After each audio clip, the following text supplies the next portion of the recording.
বন্ধুরা দেখো, height and distance আর একটা কোশ্চেন দেখো। কোশ্চেন করেছে, person observe from a tower that a car is moving towards tower.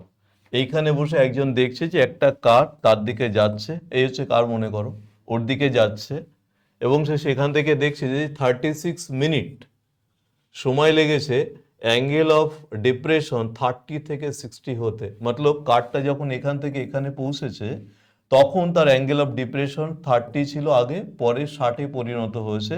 এই পথটা অতিক্রম করতে কারের লেগেছে 36 মিনিট।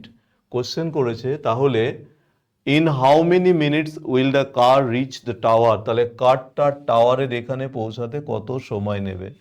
এখন পরীক্ষার হলে কোশ্চেনে যদি ট্রিক্স জানি তাহলে কোশ্চেন দেখবো এবং উত্তর বসাবো।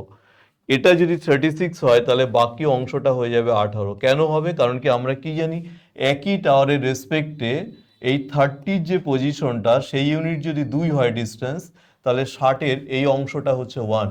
অর্থাৎ এই 2 ইউনিট দূরত্ব তার কাভার করতে যদি 36 লাগে, তাহলে 1 ইউনিট দূরত্ব কাভার করতে অবভিয়াসলি 18 লাগবে। তাই কোশ্চেনের আনসার হচ্ছে 18। আই হোপ ক্লিয়ার প্রত্যেকের কাছে।